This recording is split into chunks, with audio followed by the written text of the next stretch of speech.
Bonjour à tous. On va parler un petit peu des Azure, Verified Modules. Donc, qu'est-ce qu'un Azure, Verified Module? On va en parler un petit peu, et comment ça va vous aider à déployer votre environnement Azure. Donc tout d'abord, moi, je suis Michael Krief, je suis HashiCorp Ambassador. J'ai aussi écrit un livre sur Terraform, donc Terraform Cookbook et je suis aussi freelance, consultant DevOps.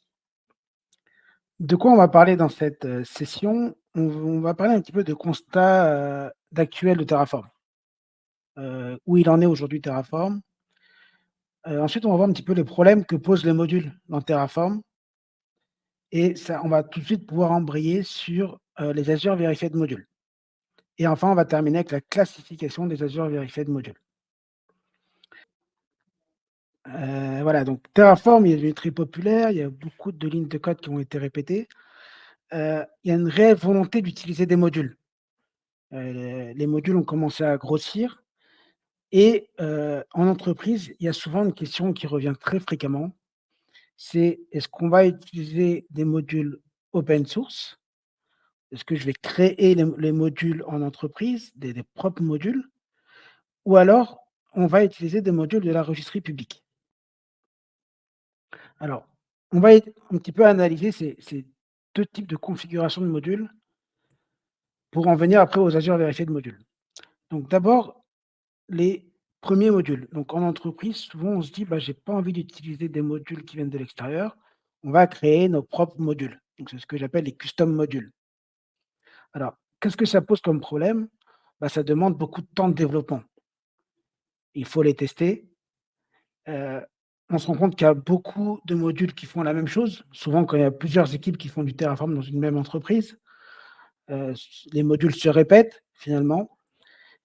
Il y a des problèmes de testabilité. Comment est-ce qu'on va tester ces modules?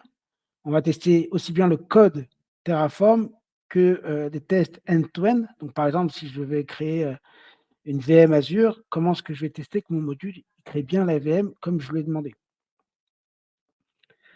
Ensuite, il y a la maintenance du module. Comment est-ce qu'on va maintenir les providers, le code qu'il y a dedans et c'est souvent ça génère des problèmes de déprécation et avec ces déprécations-là que ça génère, bah, les personnes n'ont plus envie d'utiliser les modules et ainsi de suite. Bah, on va recréer des nouveaux modules à chaque fois. Une autre question qui se pose avec les custom modules, c'est où est-ce qu'on va publier le module? Est-ce qu'on va créer une custom registry? Est-ce qu'on va les mettre dans un repository Git? Si c'est dans du Git, est-ce qu'on en fait du multi-repo, du single repo? Comment est-ce qu'on va les versionner?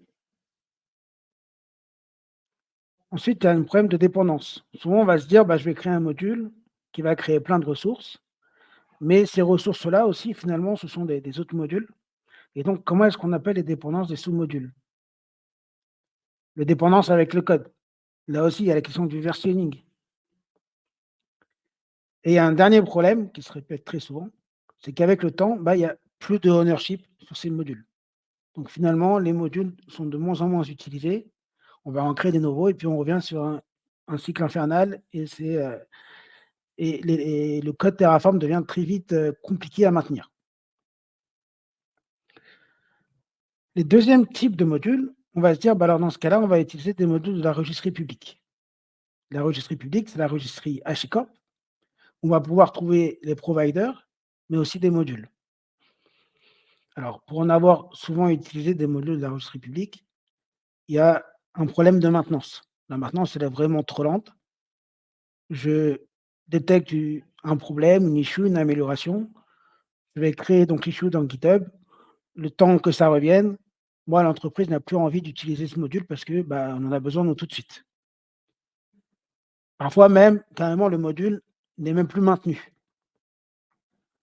Il y a aussi des problèmes de déprécation. Le module n'est plus utilisé, ça part à la dérive et plus personne ne veut maintenir le module. Ce qui revient aussi à dire qu'il y a plus de ownership. J'ai déjà vu des modules, bah, plus personne ne voulait les maintenir. Donc à ce moment-là, bah, c'est plus utilisable en entreprise. Et il y a des modules aussi où il y a pas du tout de documentation. Il y a pas de documentation et donc du coup, pour pouvoir l'utiliser, moi je ne sais pas quelles sont les ressources qui sont, provisionnées dans le module. bah, je vais passer beaucoup de temps sur l'analyse du code de module. Je vais ouvrir le code dans GitHub, je vais l'ouvrir, je vais l'analyser et ça me fait perdre beaucoup de temps. Et puis aussi, bon, bah, étant donné que c'est open source, c'est-à-dire que tout le monde peut créer des modules dans la registry, mais on va se retrouver avec beaucoup de modules identiques qui finalement n'ont pas le même cycle de vie. Il y en a qui vont être plus vite maintenus et d'autres qui seront beaucoup moins maintenus. Et finalement, le module qui m'intéresse le plus, bah, c'est celui qui est le moins maintenu.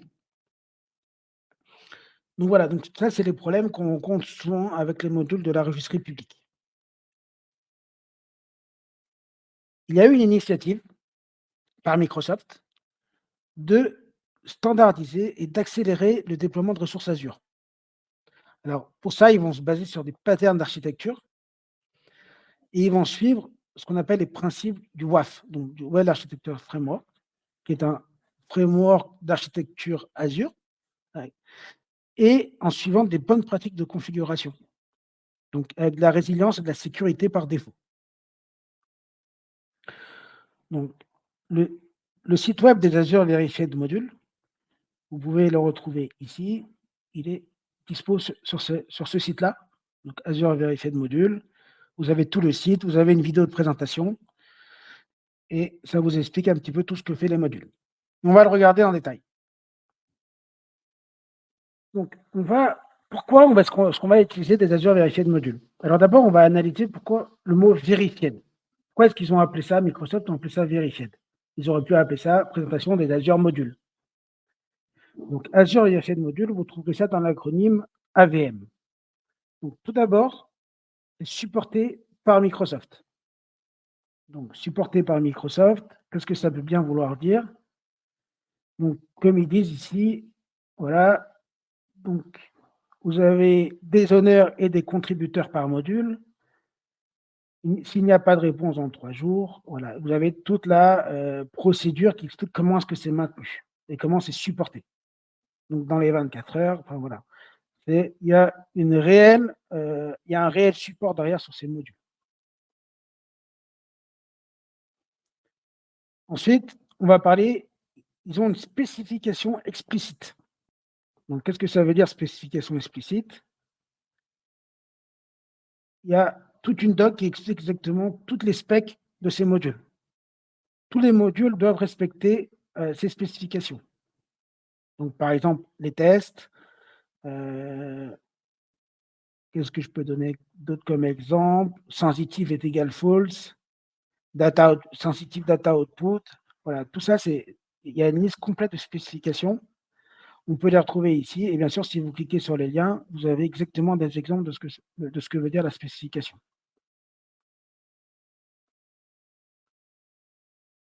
Ensuite, ces modules sont up-to-date avec la roadmap produit-service. Justement, pour régler des problèmes de dépréciation, des modules, ils se mettent toujours à jour avec la roadmap produit.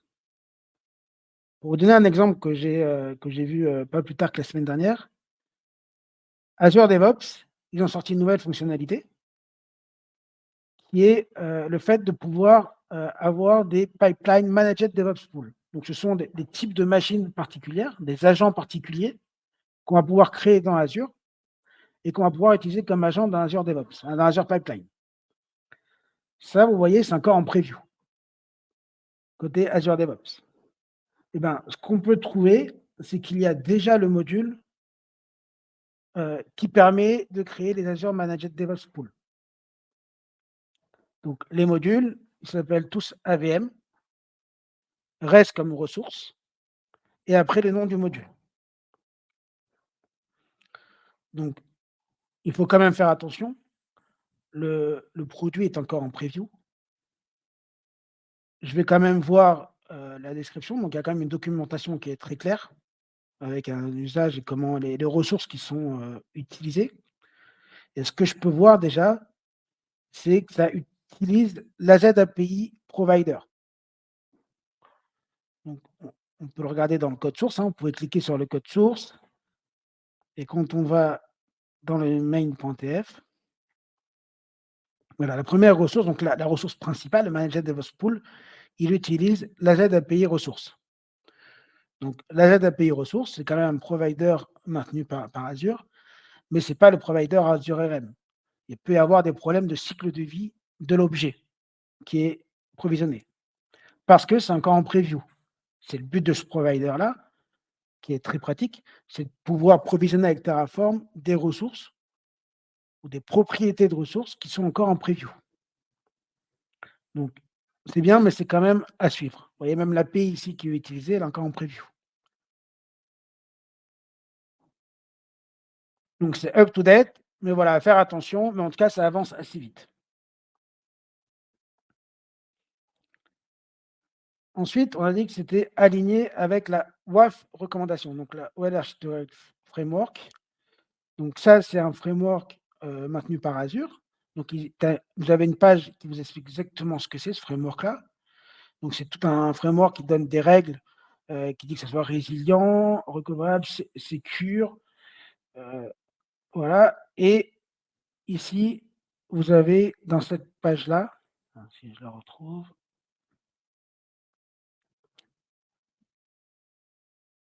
voilà, bon, bah, c'est expliqué dans la doc, ils disent que ça suit la Well Architecture Framework. Alors, vous pouvez tout retrouver dans la doc, tout ce que je suis en train de vous dire. Surtout dans cette page-là. Si vous êtes dans cette page, je vous explique exactement tout. Vous pouvez tout retrouver. Et donc, ça vous explique exactement tout en détail. Voilà. Et ils disent que ouais, priorité recommandation.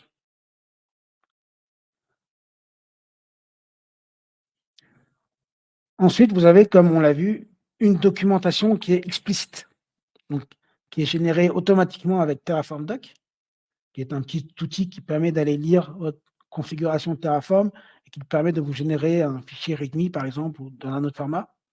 Un fichier README qui vous contient la description du module, ses variables, ses outputs et ses ressources qui sont générées. C'est exactement ce qu'on a vu ici, dans notre module ici. Ça, c'est la doc qui est générée avec Terraform Doc. Donc, très pratique, en tout cas, pour les modules. Et cette doc-là, elle est générée automatiquement. Et elle reste obligatoire pour un module Azure Verified Module. Et enfin, ces modules sont testés automatiquement avec un outil qui s'appelle grepkey. Donc, on peut le voir ici, si j'arrive à le retrouver.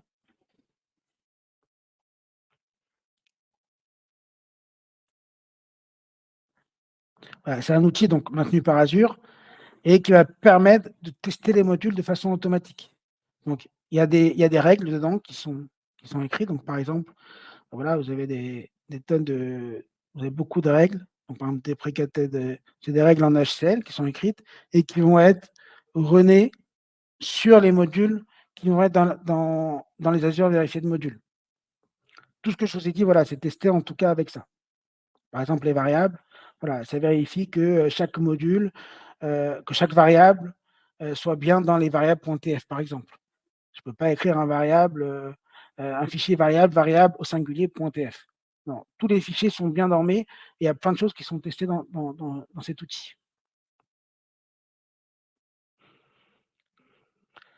Donc, maintenant qu'on a présenté un petit peu les Azure Verified Modules, on va voir comment est-ce qu'ils sont classés. Donc, il y a une classification. Il y a 3 types de modules AVM. Donc, il y a ce qu'on appelle les ressources modules. Donc, c'est avec un fonctionnement unitaire. Donc, par exemple, une VM, c'est une VM, un disque, une adresse IP, enfin une public IP par exemple, mais il n'y a pas de ressources qui sont dépendantes. Il n'y a pas de network. Je veux un module qui me provisionne une VM.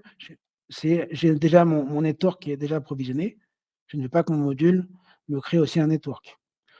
Donc, la majorité des modules sont de type ressources. Donc, il y a une page qui va tous les lister. Donc, Terraform ressources modules sont tous là. Il y a un catalogue ici. Vous voyez qu'il y en a 52. Il y en a 86 qui sont proposés et il y en a qui sont en cours de développement. Et vous avez donc toute la liste des ressources modules qui sont ici. Donc il y en a plein, il y en a voilà, pour les compute, disques, il y en a des virtual machines scale set, il y a de la registry, il y en a, beaucoup. Et ici, vous avez donc le type du module, donc la catégorie du module, heu, quel est le type de ressources que ça va provisionner et aussi son primary owner. Ça fait partie de la contribution, en tout cas de la maintenance du module. Chaque module a obligatoirement un owner.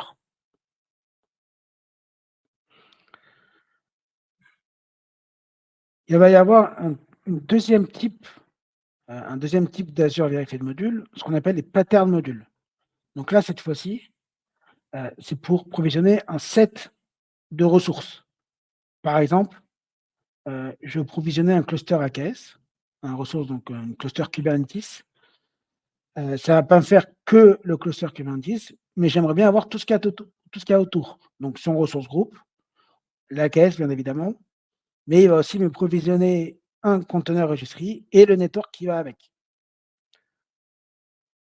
Donc par exemple, donc ça vous les trouvez ici dans cette page-là, Terraform Pattern Module.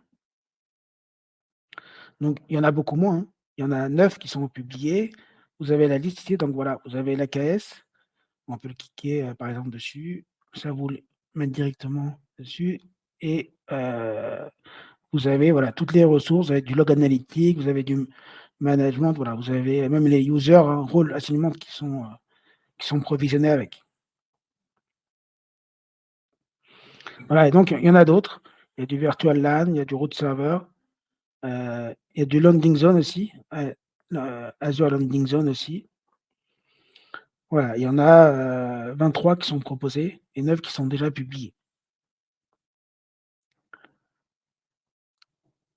Et depuis quelques jours, il y a un nouveau type de module, c'est ce qu'on appelle les utility modules. Alors c'est encore ce qui s'appelle en draft ou en preview. C'est par exemple des modules qui vont pas forcément créer des ressources, mais qui vont exposer par exemple des fonctions. Donc par exemple, heu, une fonction qui va récupérer l'endpoint d'une API, une API Azure. Je pense que c'est arrivé depuis la dernière version de Terraform, la 1.8 et la dernière version du provider Azure RM qui permet d'avoir des custom fonctions. Maintenant, chaque provider va pouvoir implémenter ses custom fonctions et le provider Azure RM expose déjà 2 des custom fonctions. Donc je pense que ces utility modules vont avoir pour but d'exposer, de pouvoir donner accès à ces fonctions-là rapidement en tout cas.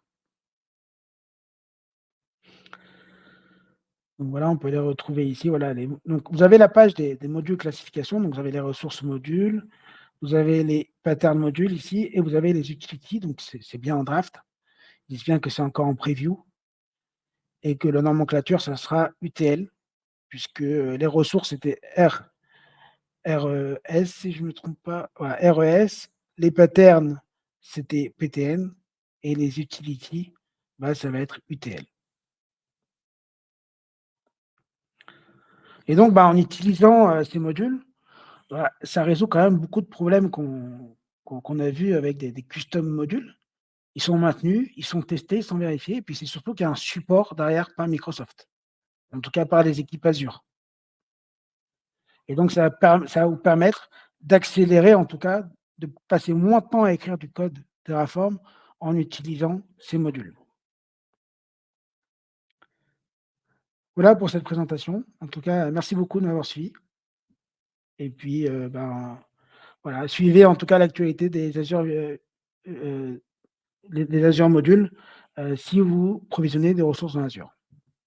Merci beaucoup.